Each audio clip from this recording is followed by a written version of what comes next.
Hello दोस्तों, कैसे हैं आप। आशा करते हैं आप लोग ठीक होंगे, स्वस्थ होंगे और मस्त होंगे।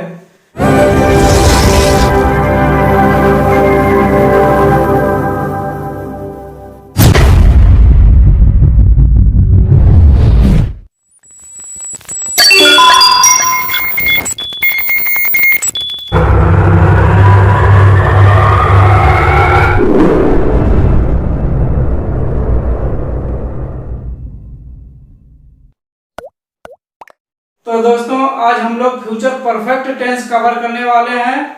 फ्यूचर परफेक्ट टेंस के नियम देखेंगे और फ्यूचर परफेक्ट टेंस की पहचान देखेंगे। किस तरह पहचाने कि ये सेंटेंस फ्यूचर परफेक्ट टेंस का है और इसके नियम क्या हैं। तो चलिए दोस्तों, देखते हैं। आज हम लोग फ्यूचर परफेक्ट टेंस के नियम और पहचान पर डिस्कस करेंगे। फ्यूचर परफेक्ट टेंस के नियम और पहचान देखते हैं। तो चलिए दोस्तों, देखते हैं फ्यूचर परफेक्ट टेंस के नियम और पहचान। तो सबसे पहले फ्यूचर परफेक्ट टेंस की पहचान देखें। फ्यूचर परफेक्ट टेंस की पहचान क्या है, किस तरह पहचाने कि ये सेंटेंस हमारा फ्यूचर परफेक्ट का है और इसके नियम क्या है, इसके रूल्स क्या है। तो दोस्तों, आज हम लोग सबसे पहले फ्यूचर परफेक्ट टेंस की पहचान देखेंगे और उसके नियम देखेंगे। इसके बेसिक्स से कॉन्सेप्ट को समझेंगे। फ्यूचर परफेक्ट टेंस के नियम और पहचान को रटना नहीं है, इसे समझना है।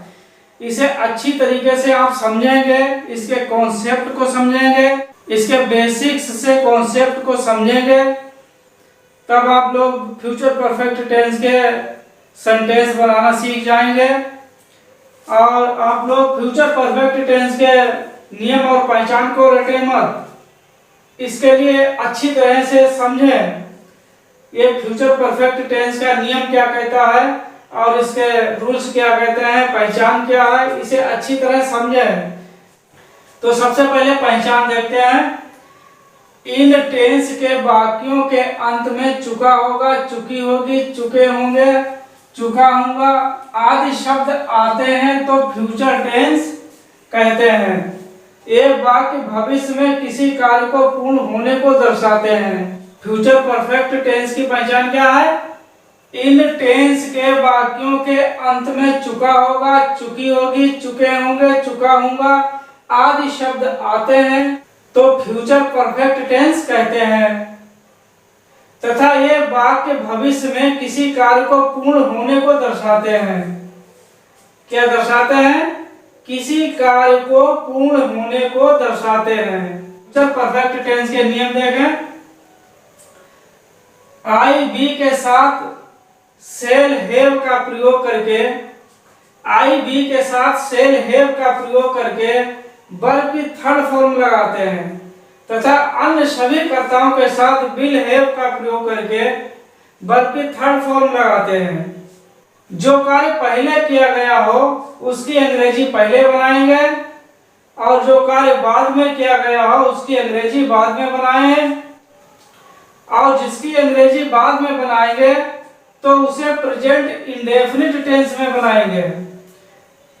इन वाक्यों से पता चलता है कि काम भविष्य काल में ही पूरा हो चुका होगा। नकारात्मक वाक्यों में सेल या विल के बाद नॉट फिर हैव लगाया जाता है। प्रश्नात्मक वाक्यों में शेल या विल को सब्जेक्ट से पहले वाक्य के शुरू में लगाया जाता है। नियम नंबर 2 देखें। इस टेंस में आई और बी के साथ सेल हैव और शेष सभी सब्जेक्ट के साथ विल हैव का प्रयोग किया जाता है। नियम नंबर 3 देखें। इस टेंस के सेंटेंस में दो कार्य किए जा सकते हैं। इस टेंस के सेंटेंस में दो कार्य किए जा सकते हैं जिसमें से एक कार्य दूसरे से पहले भविष्य में समाप्त हो जाता है। इस प्रकार के सेंटेंस में पहले समाप्त होने वाले कार्य को फ्यूचर परफेक्ट टेंस में बनाया जाता है तथा बाद में समाप्त होने वाले कार्य को प्रेजेंट इंडेफिनिट टेंस में बनाया जाता है। और विल हैव के बीच में नोट का प्रयोग किया जाता है। शैल हैव और विल हैव के बीच में नोट का प्रयोग किया जाता है। तो दोस्तों फिर से समझे फ्यूचर परफेक्ट टेंस और इसकी पहचान और नियम फिर से समझे। इन टेंस के वाक्यों के अंत में चुका होगा, चुकी होगी, चुके होंगे, चुका होगा आदि शब्द आते हैं तो फ्यूचर परफेक्ट टेंस कहते हैं तथा ये वाक्य भविष्य में किसी कार्य को पूर्ण होने को दर्शाते हैं। और नियम देखें, आई विल के साथ शैल हैव का प्रयोग करके वर्ब की थर्ड फॉर्म लगाते हैं तथा अन्य सभी कर्ताओं के साथ विल हैव का प्रयोग करके वर्ब की थर्ड फॉर्म लगाते हैं। जो कार्य पहले किया गया हो उसकी अंग्रेजी पहले बनाते हैं और जो कार्य बाद में किया गया हो उसकी अंग्रेजी बाद में बनाते हैं और जिसकी अंग्रेजी बाद में बनाओगे तो उसे प्रेजेंट इंडेफिनिट टेंस में बनाओगे। इन वाक्यों से पता चलता है कि कार्य भविष्य काल में ही पूरा हो चुका होगा। इन वाक्यों से पता चलता है कि काम भविष्य काल में ही पूरा हो चुका होगा। नकारात्मक वाक्यों में शैल या विल के बाद नोट फिर हैव लगाया जाता है और प्रश्नात्मक वाक्यों में शैल या विल को सब्जेक्ट से पहले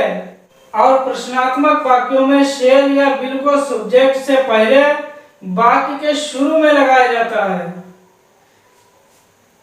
नियम नंबर 2 देखें, इस टेंस में आई और बी के साथ शैल हैव और सभी सब्जेक्ट के साथ विल हैव का प्रयोग किया जाता है।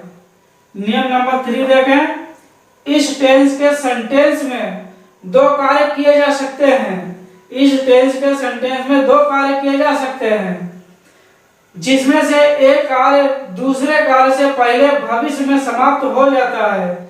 इस प्रकार के सेंटेंस में पहले समाप्त होने वाले कार्य को फ्यूचर परफेक्ट टेंस में बनाया जाता है तथा बाद में समाप्त होने वाले कार्य को प्रेजेंट इंडेफिनिट टेंस में बनाया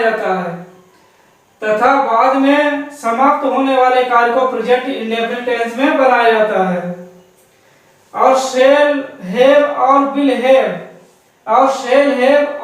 हैव के बीच में नोट का प्रयोग किया जाता है।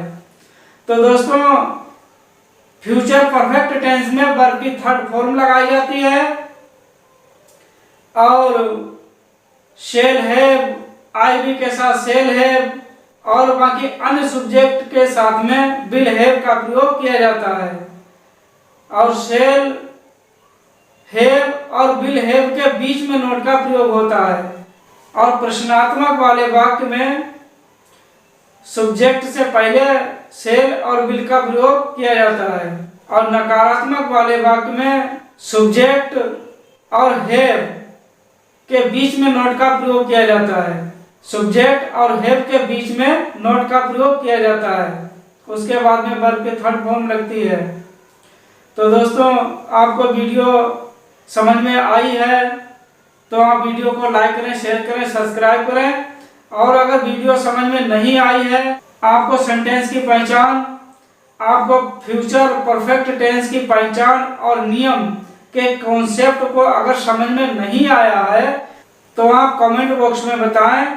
मैं फ्यूचर परफेक्ट टेंस को और फ्यूचर परफेक्ट टेंस की पहचान और फ्यूचर परफेक्ट टेंस के नियम फिर से समझाऊंगा। तो दोस्तों आप लोग सपोर्ट करते रहें, इसी तरह मैं वीडियो और आगे लाता रहूंगा और फ्यूचर परफेक्ट टेंस समाप्त करने के बाद में फ्यूचर परफेक्ट कंटीन्यूअस टेंस समाप्त करेंगे, यानी पूरी ग्रामर को समाप्त करेंगे। पूरी ग्रामर की वीडियो डालता रहूंगा, पूरी ग्रामर पढ़ाऊंगा, पूरी ग्रामर की वीडियो डालूंगा, पूरी ग्रामर की वीडियो अपलोड करूंगा और आप लोगों तक भेजूंगा ताकि आप लोगों को पूरी ग्रामर अच्छी तरह आए और अच्छी तरह इंग्लिश बोलना सीख जाएं। तो दोस्तों आप लोगों से उम्मीद करते हैं कि आप लोगों को वीडियो समझ में आई होगी। अगर वीडियो समझ में नहीं आई है तो आप कमेंट करें और बताएं कि वीडियो समझ में नहीं आई है, तो मैं इस कॉन्सेप्ट को फिर से समझाऊंगा और समझ में आई है तो वीडियो को लाइक करें, शेयर करें, सब्सक्राइब करें। थैंक्स दोस्तों, फिर मिलेंगे नेक्स्ट क्लास में और नेक्स्ट डे।